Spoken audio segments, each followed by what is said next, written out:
Hello, friends. This is Confessions with Amy. Here we share new confessions every day. If you disappeared tomorrow, no one would even notice. Those words hit me like a bullet. Fast, cold, and unexpected. I remember the exact moment.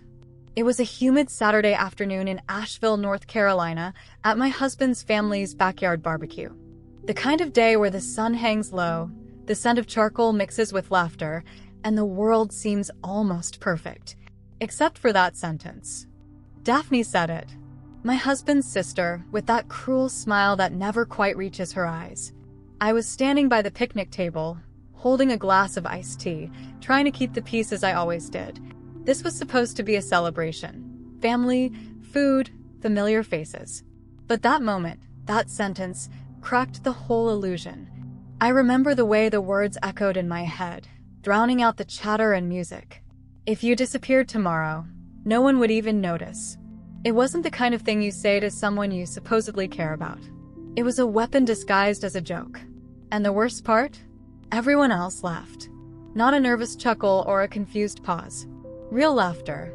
Like it was the funniest thing in the world. But I wasn't laughing. Inside me, everything froze. My heart hammered painfully in my chest. My throat went dry, and for a moment, I felt like screaming. How could they say that? How could my own family, well, the family I married into, treat me like I was nothing? Invisible. Replaceable. I looked around at the familiar faces. My husband, Theo, just grinned awkwardly, avoiding my eyes. My father-in-law laughed louder than anyone else. My mother-in-law didn't even blink.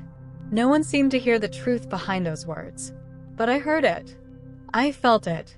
It settled deep inside me like a poison. I raised my glass slowly, my fingers trembling just slightly. The crowd was still chuckling, eyes on me, waiting for some kind of response. I didn't smile. I didn't laugh. I just said quietly, but with every ounce of strength I had, challenge accepted.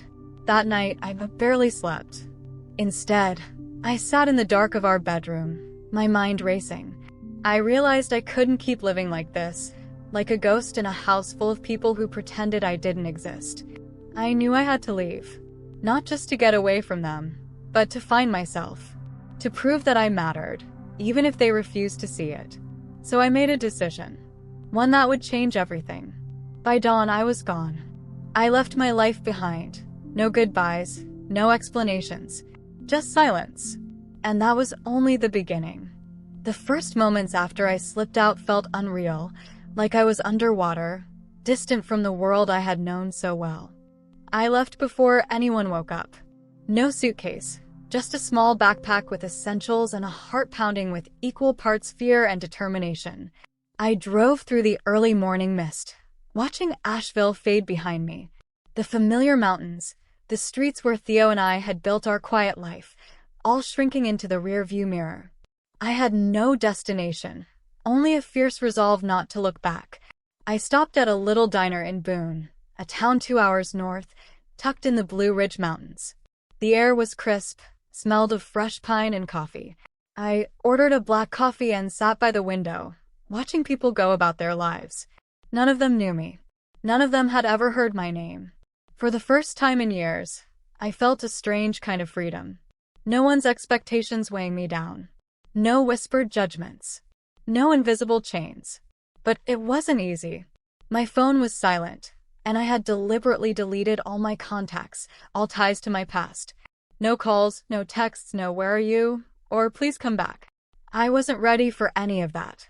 Not yet. The quiet was deafening, but also necessary. I spent that week wandering through small towns, Watauga, Blowing Rock, and then farther down toward Winston-Salem.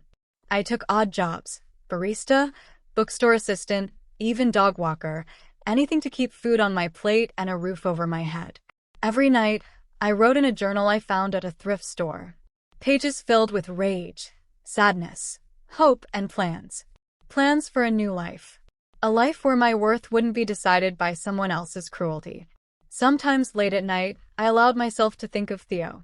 Not the husband who ignored me, but the man I once believed in. The man who should have stood up for me, but didn't. And that pain burned deeper than any insult Daphne had thrown my way. I wasn't just running away. I was becoming someone new. And slowly, the ghost they thought they could erase started to take shape, strong, unbreakable, alive. After a month on the road, the novelty of freedom began to wear off, and reality crept in like a cold shadow. Freedom wasn't just about running away. It was about building something. Something real. Something that no one could tear down. I found a small apartment in Winston-Salem, in a neighborhood that smelled of freshly baked bread and morning rain. The rent was cheap, the walls thin, but it was mine. For the first time, I held a set of keys that only belonged to me. Days blended into weeks as I threw myself into work. I landed a job as a barista at a cozy little coffee shop called the Gilded Leaf. It was nothing glamorous, but every smile I served, every cup I poured, was a quiet rebellion against the years of feeling invisible. I kept my head down, blending into the background like I had learned to do. But inside, something was stirring. Strength, purpose, a voice I hadn't heard in years. But freedom wasn't without its battles. Loneliness hit hardest during quiet evenings. The silence was sometimes suffocating. I missed the simple things. Someone to talk to, a familiar laugh, a touch that wasn't cold. One night, after closing the shop, I sat on the fire escape, wrapped in a worn-out blanket, staring at the city lights. I opened my journal and wrote, "I am more than their words. I am more than their silence." I realized then that breaking away from them wasn't enough. I had to break away from the part of me that believed their lies, that believed I didn't matter. Slowly, I started to say yes to life again. I joined a local book club, took yoga classes, and even signed up for a creative writing workshop. With every new connection, I rebuilt the trust one had lost, not just in others, but in myself. One evening, during a writing session, I met Lila, a fiercely independent woman with an infectious laugh and a story as complicated as mine. We connected instantly, sharing pieces of our pasts and dreams for the future. For the first time in a long time, I felt seen. That was when I knew the journey wasn't just about disappearing. It was about reappearing, stronger, wiser, and unapologetically myself. Just when I thought I was finally building a life I could be proud of, the past came creeping back. Subtle, unexpected, like a storm on a clear day. One ordinary afternoon at the Gilded Leaf, a regular customer walked in, someone I never expected to see. It was Jasper, my husband's childhood friend. His presence hit me like a wave of cold water. He looked at me with surprise, maybe even recognition, but said nothing about my disappearance. Instead, he ordered his usual black coffee and sat in the corner, glancing my way from time to time. I felt my heartbeat quicken. Would he tell Theo? Would word of my whereabouts spread back to Asheville? That night, I lay awake, torn between the comfort I was building and the ghosts I was running from. The fear wasn't just about being found. It was about confronting everything I'd tried to forget. The loneliness, the pain, the betrayal. Would I crumble if faced with the truth? Or could I finally stand tall? A week later, I ran into Lila at a downtown gallery opening. Her eyes searched mine with an intensity one hadn't expected. "Marin," she said softly, "you don't have to hide from who you were to be who you want to be." Her words struck a chord. Maybe it was time. Time to face the shadows, not flee from them. I started therapy, at first reluctantly, then with growing determination. Each session peeled back layers I didn't know I carried. Anger, grief, shame, all tangled inside me. But therapy was also where I began to forgive myself. Forgive the little girl who tried so hard to be loved. Forgive the woman who let silence swallow her voice. With every step forward, the fear lost some of its power. And as the seasons changed, so did I, from a woman running in the dark to one learning to walk into the light. The first time I spoke about Daphne's words out loud in therapy, my throat tightened so much I thought I wouldn't get the sentence out. I sat on that worn couch in Dr. Hanley's office, gripping my hands so hard my knuckles turned white, and tried to explain the poison she had injected into me with just a few careless words. If you disappeared tomorrow, no one would even notice. How do you unpack a sentence like that? How do you tell someone that it echoed in your mind every single day for months? That it made you question your existence, your worth, your very right to be? Dr. Hanley didn't flinch. She let me cry, shake, rage, all the emotions I'd buried deep. And slowly, through weeks of sessions, I started to understand something important. Those words were their poison, not mine. I began writing letters I never sent, to Daphne, to Theo, even to myself. Letters that poured out all the anger, betrayal, and sadness. At first, the pages were full of rage, scathing accusations, and bitter truths. But over time, the letters transformed. They became words of release, forgiveness, and most importantly, reclaiming my power. Therapy wasn't a miracle cure. It was a slow, painful peeling of layers. But with every session, I found a new piece of my voice, a voice that wasn't afraid to be heard. Outside those sessions, life at the Gilded Leaf became more than just a job. It was my daily practice of showing up for myself. I began to initiate conversations, volunteer for projects, and slowly, people noticed. Customers remembered my name, coworkers smiled when I entered the room. I was no longer invisible.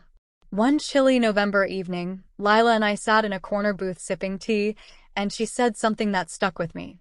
"You're not just surviving anymore, Marin. You're living." I wanted to believe her.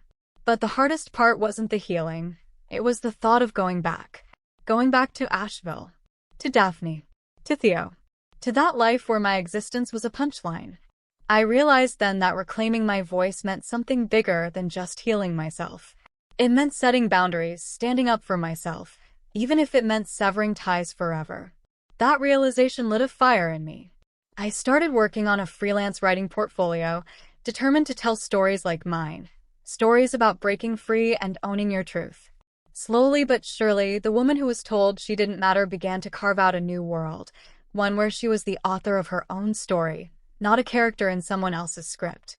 Even as I built this new life, the silence from my past was heavy. Not the silence of my absence, that was expected, but the silence inside me, where so many questions lived unanswered. Why didn't Theo stand up for me that day? Why did he let his sister say those words as if they were nothing? Did he even care? I tried calling him once, just to hear his voice, to maybe find some closure. But I couldn't. The phone rang, then went to voicemail. I left a message, trembling, with my voice barely above a whisper. No reply. That silence was louder than any word. So I stopped reaching out. Instead, I focused on my writing. Late at night, in that small apartment, I poured everything into the stories I wanted to tell. About women who vanished and reappeared stronger, about reclaiming power from the jaws of betrayal.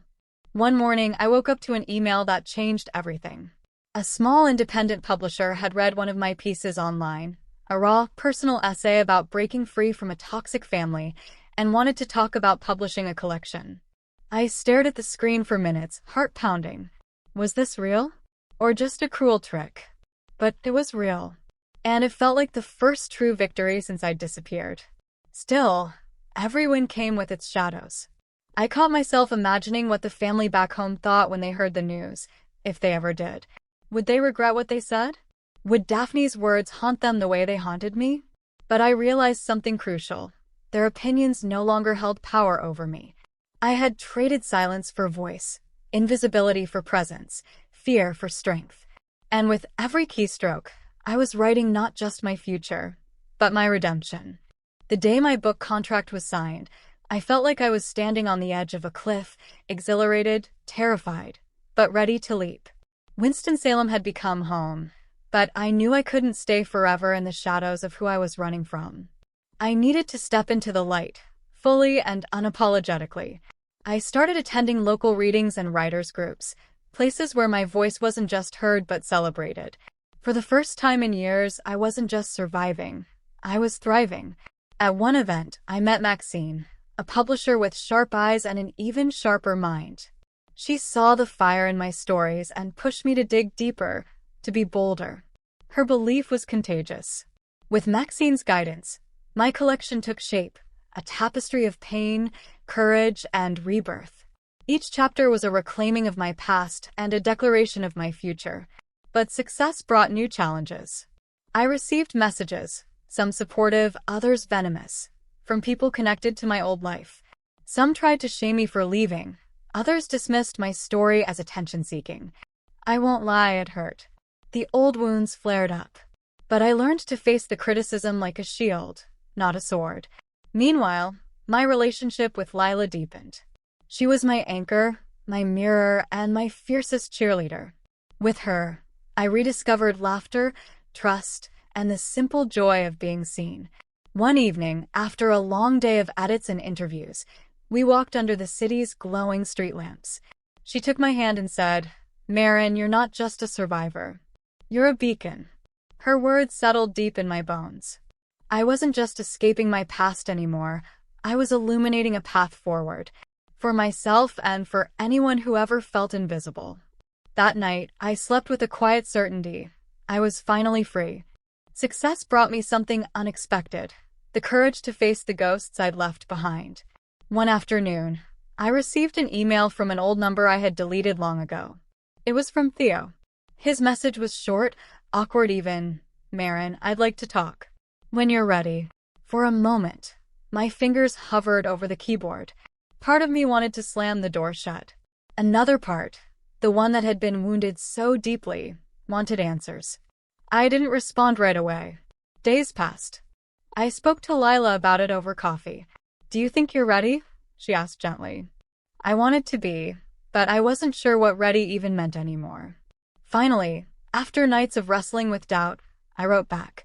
We met in a quiet cafe halfway between Asheville and Winston-Salem. Seeing him again was surreal. The man I once loved, now a stranger shaped by silence and regret. We talked for hours. He admitted his failures, how he never stood up to Daphne, how he let the family's judgment silence me. He said he was sorry. I listened, not because I was ready to forgive, but because I needed to hear it for myself. That conversation didn't erase the past. It didn't fix everything, but it marked a turning point. I realized that confronting the past wasn't about reconciling with them. It was about reclaiming my peace. Walking away that day, I felt lighter, stronger. The chains of silence were breaking. I was no longer the woman who disappeared. I was the woman who returned, on her own terms. Leaving that cafe, I felt something shift inside me, a quiet, unshakable certainty. I didn't need anyone else to validate my worth. Not Daphne, not Theo, not even the past I'd fled. The months that followed were some of the most empowering of my life. I poured myself into my writing, my friendships, and most importantly, into building a future that belonged to me. No strings attached. My book was published to modest acclaim, but the real victory was in the letters I received from women across the country. Strangers who told me my words gave them strength to leave toxic situations, to reclaim their voices, to start over. That connection, knowing I wasn't alone and that I could help others, filled a void I hadn't even realized was there. I moved into a bigger apartment, filled with light and space for my dreams. I started teaching writing workshops, helping others tell their stories. Each class was a reminder. We all deserve to be heard. One crisp spring morning, I stood on my balcony in Charlotte, watching the city wake up beneath me. The sun spilled gold over the skyline, and for the first time in a long time, I smiled without reservation. I was proud, not just of what I'd accomplished, but of who I'd become. Strong, resilient, whole. I had vanished once, but I had returned, not as a shadow, but as a force, and I knew this was only the beginning. Looking back now, it almost feels like a different lifetime. The woman who stood silently at that barbecue, bruised by words that were meant to erase her. But I'm not that woman anymore. I've built a life that's entirely mine. A life full of meaning, joy, and self-respect. A life where I am the author of my own story. No edits, no apologies. Since publishing my book, I've traveled to places I only dreamed of before. Seattle, New Orleans, Savannah. I've spoken at conferences, met incredible people, and most importantly, I've become a mentor to women who are finding their own strength. My relationship with Lila blossomed into a deep partnership built on honesty, laughter, and fierce support. We moved in together, creating a home filled with light, art, and love. Sometimes I wonder if Daphne or Theo ever think of me, if they regret their words, or if they realize what they lost. but their opinions don't define me. I've learned that worth comes from within, from the courage to stand up and say, I matter. When I raise a glass now, it's not in challenge, it's in celebration. Celebration of survival, of rebirth, and of the fierce woman I chose to become. I disappeared once, but I returned stronger than ever. And this time I'm here to stay.